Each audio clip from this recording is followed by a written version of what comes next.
Olá, gente. Tudo bem com vocês? Então, hoje vamos ter uma aulinha que, olha, vai ter história para contar, hein?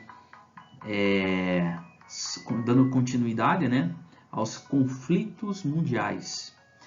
E vamos trabalhar hoje com o continente africano e o continente americano, tá bom? Então, veja só. O continente africano, como a gente vai ver aqui, ele é o continente mais pobre que nós temos. Se você somar todo o PIB do mundo, você vai ver que o PIB do continente africano é o que tem a menor representatividade, é o que menos contribui para o PIB mundial. No entanto, você vê que a questão vamos dizer assim, das riquezas que ele contribuíram, como diamantes, metais preciosos, de modo geral, ele tem um valor, ele tem uma participação muito grande no nosso contexto histórico. Sem contar também que, principalmente no período das colonizações, a mão de obra que nós tivemos, principalmente no continente americano, foi escrava. Foi resultado dos povos do continente africano. Tanto é que nós vemos a boa parte da colonização no nosso continente influenciada pela cultura afrodescendente, não é? Mas vamos lá então, né? Vamos lá. Por exemplo, aqui ele está falando que a questão da pobreza e tal, ó, o continente africano possui um histórico de apresentar os piores índices humanos e econômicos, como a gente já falou, né? E o mais pobre dos continentes. Não é isso? Então a gente viu isso aqui, né? Vamos lá. Outra coisa que é interessante aqui é que quase a metade da população da África subsaariana vive em situação de pobreza extrema. Veja só, em 2017, cerca de 1 milhão de crianças de países africanos apresentou um quadro de desnutrição aguda grave. Gente, isso aqui é aquela imagem que a gente vê muito na internet, criança bem desnutrida, né? Subnutrida, que fica, você pele e osso. É comum, a gente pensa que mas é comum lá sim, né? Uma outra coisa que é interessante também, que é muito comum no continente africano, o fato das crianças serem abandonadas, né? E também, de muito nova, elas serem entregues para casamento já novas, né? Muito comum. E uma outra coisa que é interessante a gente notar, que boa parte norte do continente africano, ela tem muita influência do islamismo, tá? E isso também torna a questão cultural deles muito limitada, tá? Porque a questão islâmica, o fundamentalismo islâmico, deixar bem claro isso, ela não aceita outra cultura que não seja deles. Qualquer cultura que é baseado do Ocidente, principalmente, ela acaba sendo considerada até, dependendo de algumas regiões, passível de morte, tá? Mas veja só, aqui ele fala, por exemplo, essa tragédia humana é resultado do passado colonial, quando as riquezas do continente foram pilhadas, né? Então, o que acontece? Pilhadas e os africanos foram submetidos a mais degradantes condições de trabalho. A escravidão moderna é o que a gente falou sobre foram escravizadas as crianças, as mulheres, os homens, né, no período colonial, a questão das riquezas, foi o que a gente falou agora há pouco aqui também, né? Então vamos lá. No caso aqui, também ele fala sobre aqui os conflitos internos. Então o que acontece? Tem uma questão aqui que é interessante a gente colocar, é que, por exemplo, o continente africano, antes mesmo dele ser colonizado, ser dividido, né, ele já tinha muitas tribos. Alguns estudos dizem que tinha em torno de 5 mil tribos no continente africano, né?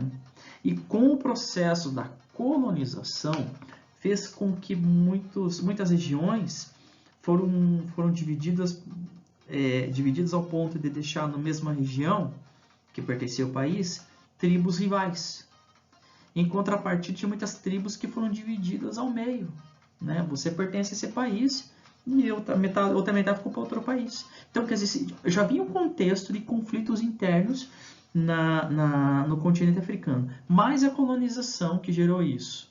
E outros fatores que a gente vai ver aqui, tem questões religiosas, questões políticas, né, econômicas, né, que entrou petróleo na história, daí veio a história de grupos privilegiados com isso, outros não, e aí por diante, né? Então, aqui está mostrando o chifre da África, tá? Se você prestar atenção, tá vendo ali que tem lá Etiópia, Somália, né? Eritreia, são regiões ali no finalzinho do continente africano. E você vê o Mar Vermelho que divide com, no caso, o continente asiático, mais especificamente a parte do Oriente Médio ali, tá? Então é uma região muito comum, como a gente, se você ali vai prestar atenção, fala sobre os piratas.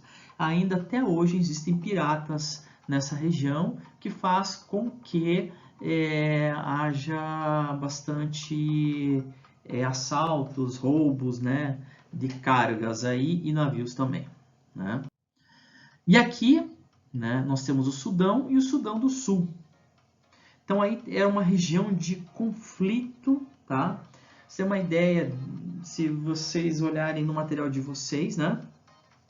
Ele fala ali sobre o conflito do Sudão e o Sudão do Sul, que seria o quê? Antes, essa região ela era colonizada, foi habitada, né? Como um trecho aqui que eu vou ler para vocês, tá? Que fala sobre a colonização e os conflitos dessa região que teve em relação à colonização, questão religiosa, questão econômica, tá? Então prestem atenção aqui. Localizado no norte da África, o Sudão era conhecido na antiguidade como Núbia. Foi incorporado no mundo árabe na expansão islâmica no século VII. Já foi dominado, né, por egípcios e britânicos e conquistou sua independência em 1956. Antes mesmo de sua independência, porém, já vivia uma guerra civil que durou até 1972. Quer dizer que já existia isso, antes mesmo da independência. Opondo o norte, de maioria muçulmana, ao sul, cristã e animista. Um acordo de paz garantiu autonomia regional ao sul do país. Porém, com a descoberta de petróleo nos anos de 1970, eclodiram novos conflitos. Em 1983, o presidente sudanês quebrou o acordo de paz e anunciou a transformação do país em um estado árabe muçulmano, incluindo o sul. Teve início uma nova guerra civil, uma guerra civil, né? Em 1986, após as eleições, tiveram início negociações do governo com os separatistas do Exército de Libertação do Povo Sudanês, para pôr fim ao conflito, porém sem sucesso. Em 1989, o governo foi deposto, assumindo o poder o general Omar Hassan. Esse fato aprofundou o fundamentalismo islâmico. O país tornou-se rota da rede terrorista Al-Qaeda, o que fez com que os Estados Unidos e a ONU lhe impusessem sanções econômicas. Em 1999, o Sudão começou a exportar petróleo extraído no sul. Em 2002, após a rebelião de al-Bashir, eleito em 1996, reiniciaram-se as negociações de paz entre o governo e os separatistas. O governo sofreu uma tentativa de golpe da oposição islâmica, Frente Islâmica Nacional, liderada por Hassan al-Tubarabi. Finalmente, em janeiro de 2005, o governo e os rebeldes do Sul chegaram a um acordo de paz. Formou-se um governo autônomo no sul que dividiria a renda do petróleo com o governo central. Conforme o previsto no Acordo de Paz, em 2011 foi realizado um plebiscito que resultou na independência dessa região, formando um novo país, o Sudão do Sul, capital Juba. Historicamente, o Sudão sempre teve conflitos relacionados à concentração de riquezas, no caso petróleo, né? Na capital Khartoum. No caso, descontentamento, regiões como Darfur e parte meridional que se separou. No ano de 2013, o Sudão Sul enfrentou conflitos internos entre as forças do presidente Salva Kiir, da etnia Dinka, né? E as de seu ex-vice-presidente Riek Machar, da etnia Nuer.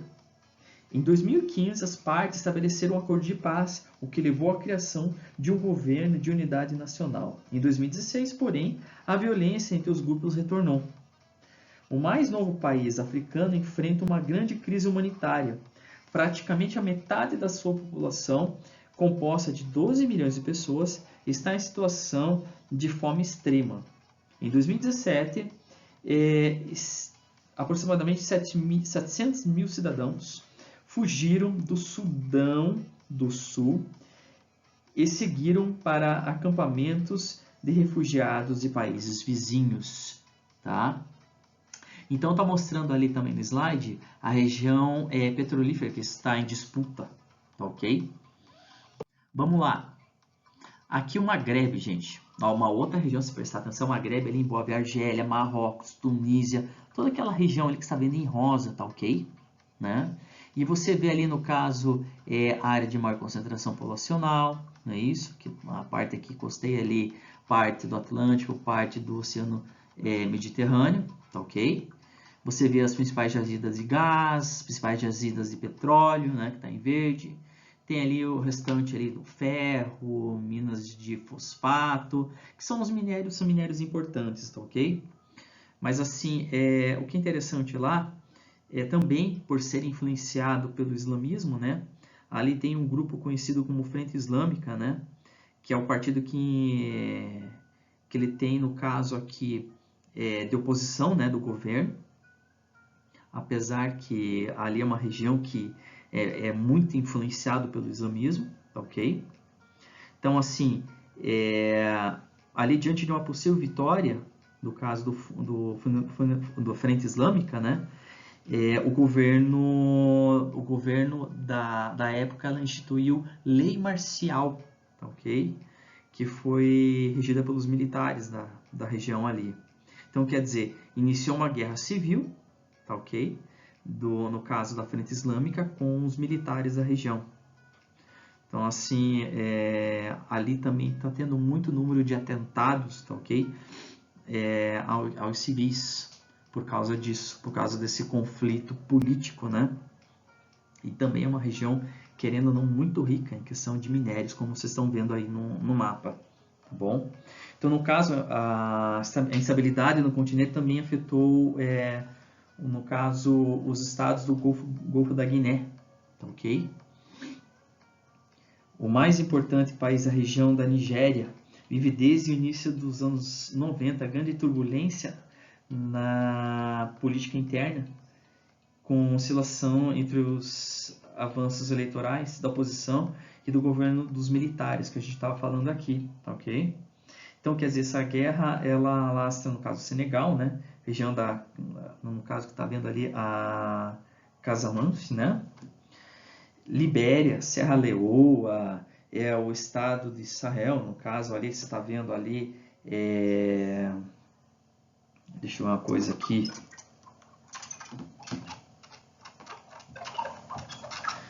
A gente está vendo aqui no caso, desculpa, mas me perdi um pouquinho aqui, tá ok? No caso aqui encontra também a questão contra os nômades, né? Tuaregs do deserto. Embora a Organização da Unidade Africana, né, tenha criado forças de paz para barrar os conflitos da Libéria e de Serra Leoa, ainda não se conseguiu no caso, debelá-los, né? Mas vamos lá. E aqui a gente está vendo uma situação aqui, que é aqui essa região, gente, que está mostrando a região dos lagos, né? Tem o Rio do Congo, o Zaire, né? Ou o Zaire que fala ali, Lago Vitória, Lago Tangância, Lago Nissa, né? Então, assim, essa região aqui é uma região que, por ser uma região rica, tá? Ela é rica principalmente pelo fato que ela é uma região bem irrigada, é uma região que tem bastante verde, é uma região que ela tem muita influência ali, tá? É uma questão de riquezas, né?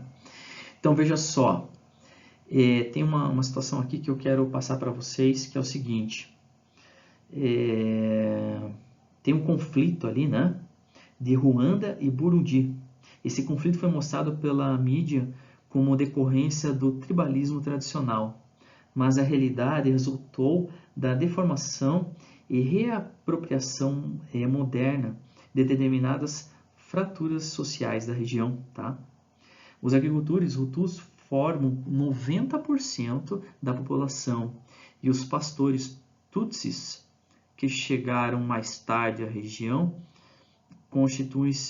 constituíram uma aristocracia feudal, representam 10%. Durante a ocupação alemã e belga, nessas duas colônias, os Tutsis foram cooptados como elite no poder. Após a independência, o regime neocolonial de Ruanda passou a ser dominado pelos Hutus e aliou-se incondicionalmente à França e ao Zaire. A hegemonia Hutu, marcada por forte corrupção e a exclusão estrutural dos adversários, começou a ser questionada no início da década de 90.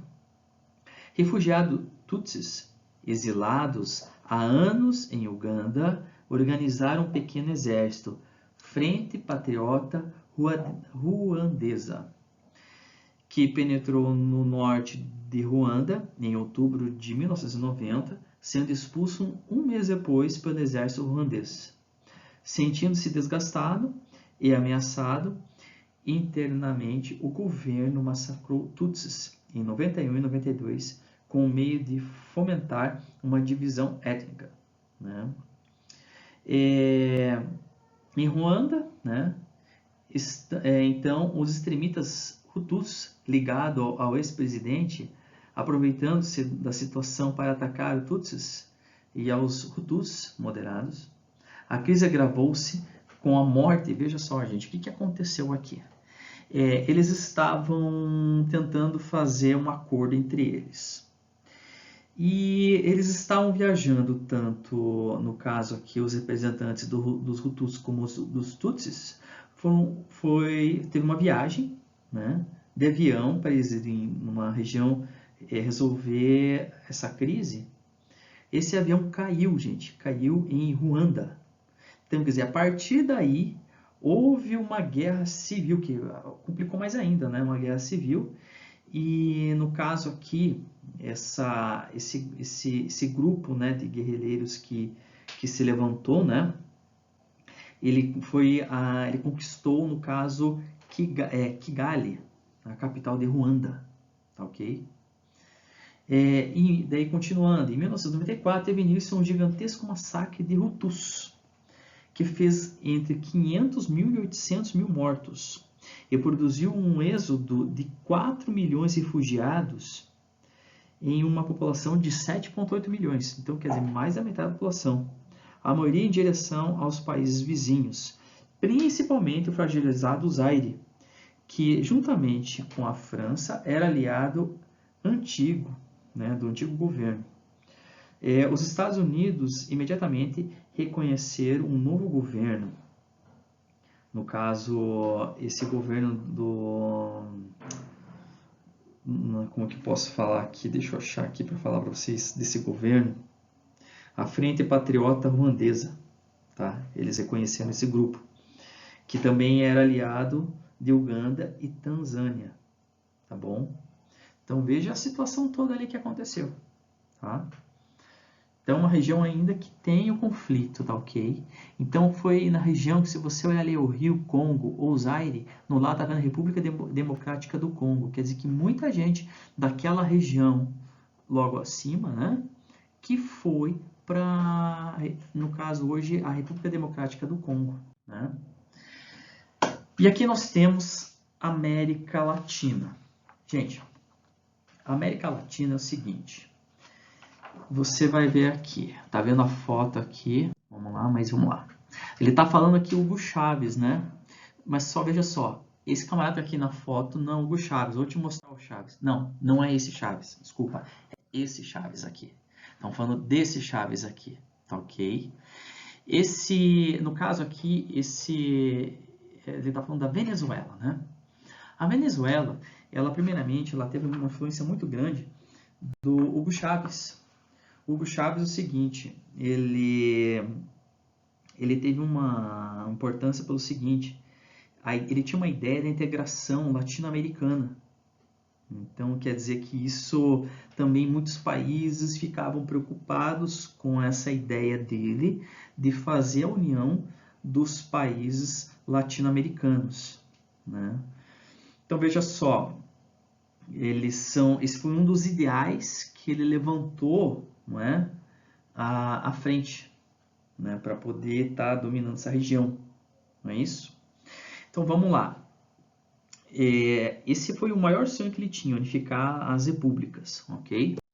Então veja só que houve um fracasso, né? E com o fracasso das propostas políticas inspiradas nas ideias marxistas, né, muitas vezes, de acordo com manuais soviéticos ou chineses, e a constatação de que o neoliberalismo não conduziria à efetivação de uma América Latina próspera, os ideais bolivianos ressurgiram no início do século XXI, tá? Que foi feito por esse camarada aqui, tá?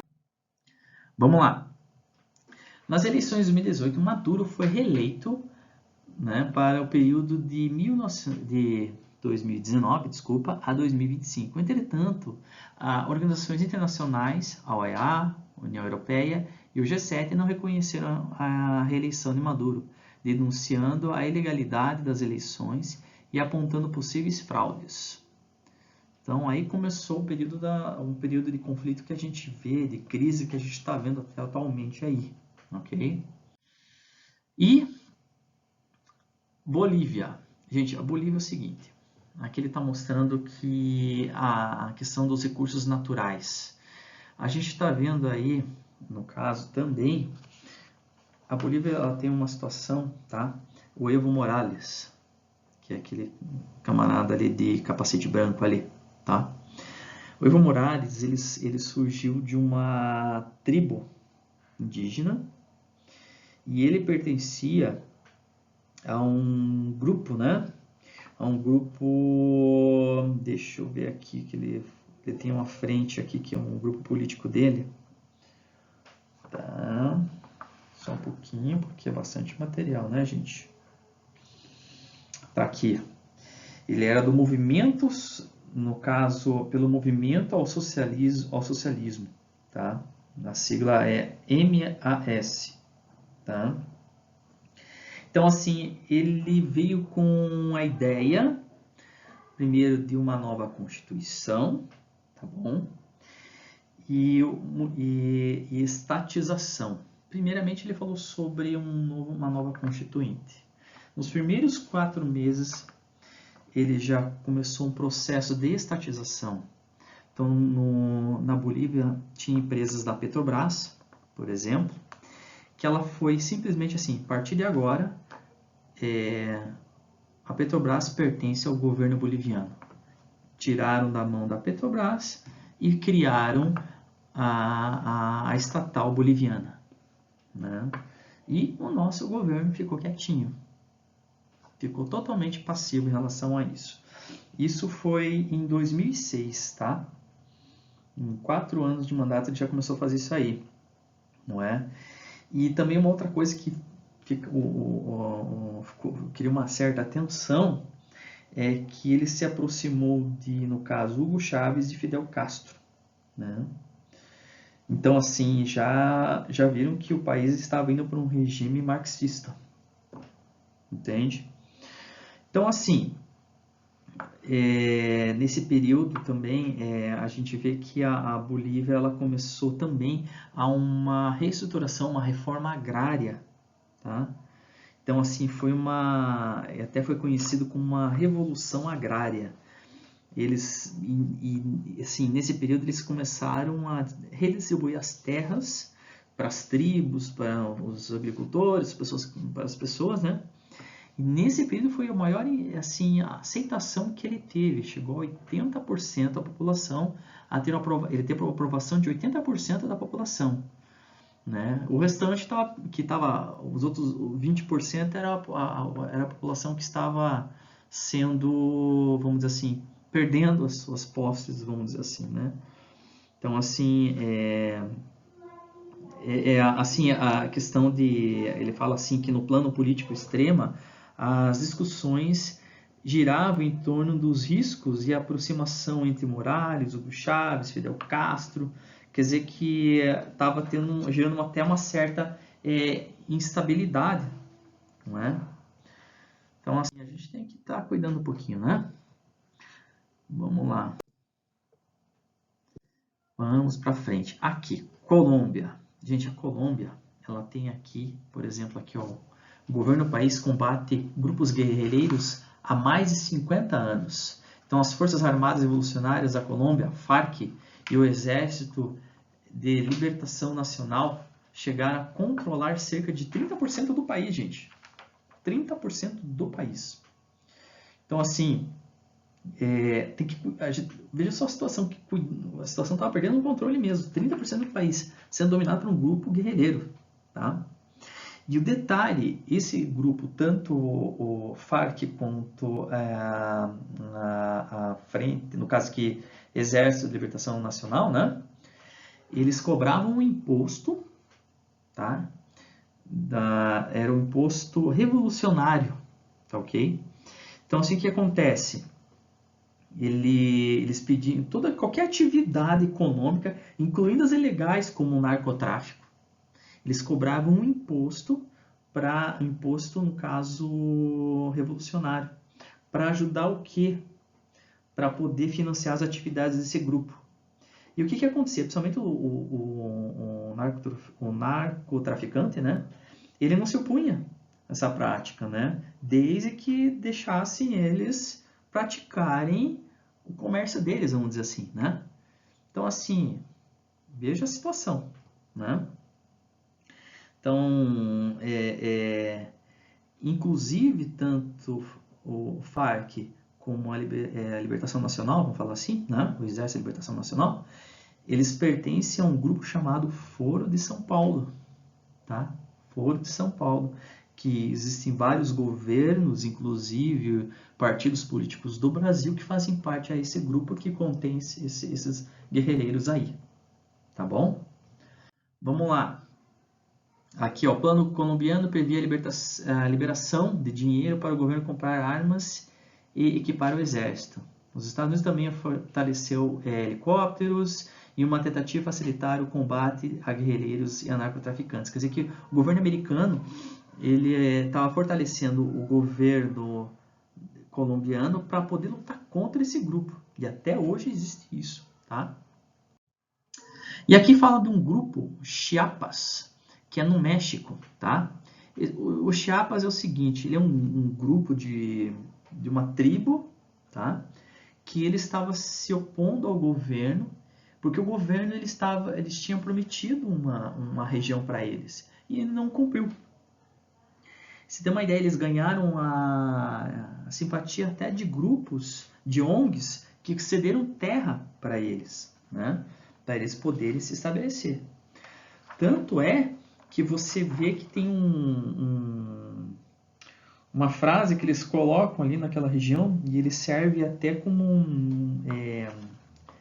esse grupo ele serve até como ideais para outros grupos, né, que queriam se opor ali.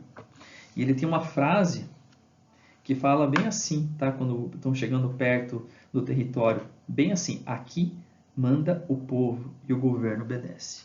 Então, essa região, o governo ele tem um conflito, eles sabem que é um grupo que eles não têm força militar contra o governo. Então, eles buscam trabalhar de forma como guerrilha mesmo. Eles fazem os ataques e se escondem na mata. Tá? E vamos lá, agora tem uma outra região que eu quero mostrar para vocês, que é no Canadá, Quebec.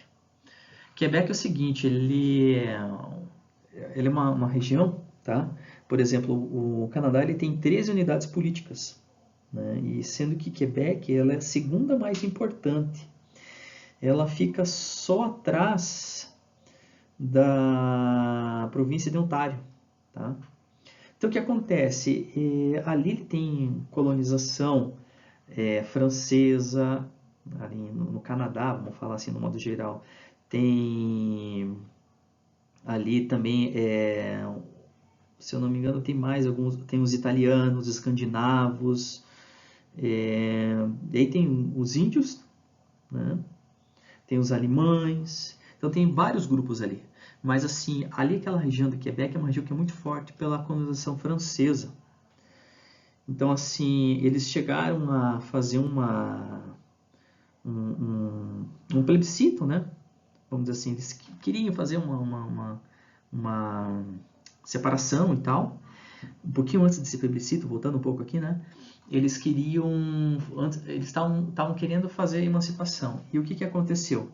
Só que eles conseguiram entrar em um acordo com o governo, desde que ali naquela região ali aceitasse não somente a língua inglesa, mas também a língua francesa. Então, isso aí gerou um acordo para eles. Eles aceitavam permanecer ao grupo, né? Essas unidades do Canadá, né? Desde que eles aceitassem a língua francesa também como língua oficial. Só que é interessante que teve um plebiscito, né? Faz pouco tempo, né? E esse plebiscito, se eu não me engano, foi acho que em 96, para ver se eles continuavam, né? Se sim, saíam ou não, não vou sair, continuavam, né? Não se emancipavam. E o não ganhou por 50,6%. Então, assim, foi bem apertada a vitória deles ali, né? E assim, eu quero deixar essa atividade para vocês, né? Essa aula de hoje. Eu quero agradecer pela atenção de vocês.